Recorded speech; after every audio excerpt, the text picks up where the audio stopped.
I'm joined right now by U.S. Congressman Marsha Blackburn of Tennessee and U.S. Congressman Emanuel Cleaver of Missouri. I want to start with the Congresswoman. What did you make of the speech there? I was listening. I thought it was very well prepared, an excellent speech, a lot of warm-up there, a lot of charm in the beginning. But I still wanted to know what was his plan for dealing with Iran. I didn't hear it. Did you hear it? Yes, I heard him move forward with that. It was a confident speech, and as you said, he was very gracious and thankful to U.S. for our friendship and the support that is there. He pointed out three things that need to be done. We need to stop the aggression in the Middle East. We need to stop the threat of terrorism worldwide. And he pointed out that we need to stop the threats against Israel. What he did point out was that the deal that is there that would come to an end 10 years down the road, and then they have the opportunity to be out from under that and continue with their nuclear proliferation, that is a bad deal for us. And you know what? He's right about that. Okay, let me get to Congressman Cleaver. What did you hear Bibi Netanyahu's plan for ending Iran's nuclear threat? I didn't hear it. No, I didn't hear it. It was a very good speech, but telling us the things that we need to stop is not a plan. It's a statement, and it's a good statement, and I like the statement, but it's not a plan. And I think that this. I was trying to find out before we went on the air who invented the eraser, because this entire day needs to be erased. This was a bad idea. All it did was played into the political tribalism that is just destroying this place and this government. Well, Senator Dianne Feinstein called the speech a powerful speech. I agree it was a powerful speech and smartly put together. But she said he failed to answer the central question. There's Dianne Feinstein. Let's watch. Where it was weak is how to actually solve the problem, how to actually prevent Iran from achieving a nuclear weapon. And right now, this is the only game in town. And the Prime Minister really didn't come up with any solutions. He made a profound, passionate speech against any agreement. But this isn't just the United States in this. This is all of the big powers. What if the big powers agree and the United States doesn't? Let me ask you again about the options. What do you think our options are, Congresswoman, in dealing with Iran? If you could list one or two or three, what are they? What are our choices here? Well, we do have the choice, as you had said, or was said earlier by the president, sanctions. That is one thing. But then the other thing is to just tell them, no, we are not going to allow you. You've got to open up and let the IAEA come in and do these inspections.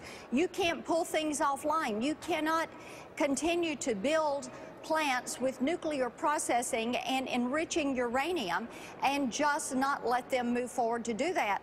This is so interesting to me that there are some that would begrudge Bibi Netanyahu coming here and talking to his closest, longest ally and saying, this is why, I'm pointing out, this is why you do not want the deal. Now, I think it is wrong of some to say, we expect him to micromanage U.S. policy. I would hope that we have those at the Pentagon and at the State Department who are being more thoughtful in their approach of this. Can you name another time in American history where we've invited someone into the U.S. Congress chamber to criticize a president's foreign policy? I can't think of one. To criticize a president's foreign policy and offer an alternative. I've never heard of that done before. Have you? I think that it was appropriate that he come here. I thought he was very gracious to the president. And why now? Why do we break a tradition? Why do we do something all of a sudden for the first time in history, let somebody from a foreign government come into our governing chamber and tell us the president's wrong? Chris, look at what is transpiring here. If they go ahead with a deal with Iran that is going to let them 10 years down the road have access to enriched uranium and be so close to building a bomb and have nuclear weapons, my goodness, this. Look at what you're doing. 10 years is a very short period of time. And I think rather than trying to dictate policy, what he was doing is saying, this is a warning. And I hope you do not do this. And these are some considerations that I think that you ought to make. And we in Israel plan to make certain that we stand against our enemies. And I thought it was very well done, and that he highlighted many of the concerns that our constituents share. Congressman, I want to talk to you about politics, because we all know that Bibi Netanyahu, whatever you think of him, and I think he's a strong guy, is a man of the right-wing Israeli politics. He supported the war in Iraq. He pushed us to go into war, publicly so. No one seriously believes he supports a two-state solution, because he keeps raising the bar. He says, well, I want the Arab states not only to recognize Israel, but they now have to sign on and say it should be a Jewish state. I mean, he keeps raising the bar. No one thinks he wants a two-state solution. It seems to me that he doesn't agree with the president fundamentally, all across the board, on all kinds of policies, and to bring him into that chamber and say, here's your chance to blow the bugle against the president's foreign policy was unprecedented by Mr. Boehner to do so. Well, you asked a question earlier that I've been asking all day. We can find no instance in the history of the United States. We've gone through wars after the dropping of the atomic bomb in Hiroshima and Nagasaki. We don't have any precedent for what happened today. I've supported Israel all of my adult life, and most of the people here in the Capitol do as well. But what happened here today was bringing a foreign leader into the U.S. Capitol to contradict whatever our president was doing. And the truth is, we don't know what is being developed in that agreement. That's one thing we don't know for sure. That's true. And so we're having a lot of discussion about something that we don't know anything about. And the parts that may be most difficult, I don't think we should know about right now. This is a very delicate kind of negotiations, and I think that the American people deserve to hear that from their president. And there are people who can stand up and say the things that Prime Minister Netanyahu said.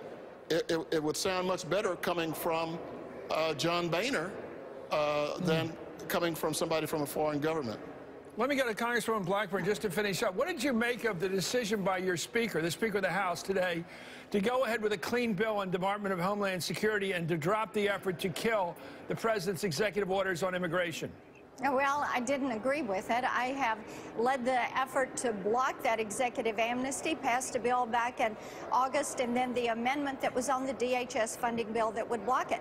And what we need to do is stop this. Even I've got Ken Palinkas, who heads the USCIS Service Union, has said, pointed out how dangerous this is, and the fact that they are not vetting these individuals that are seeking to come in here into the country. This is something that is a very dangerous move.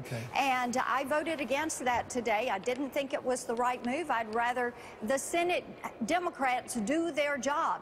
Stop blocking these bills from going to the floor. And I hope that Leader McConnell will go to the nuclear option and move these things to the floor. Get them to the floor. Have the debate. Have it in a transparent fashion so that the American people can say, these people are for it, these people are against it, they called the vote, and this is how they voted. They need to stop hiding out and trying to avoid taking a vote on tough issues. Thank you so much. U.S. Congressman Marsha Blackburn of Tennessee and U.S. Congressman Emanuel Cleaver of Missouri. Thank you both for coming on.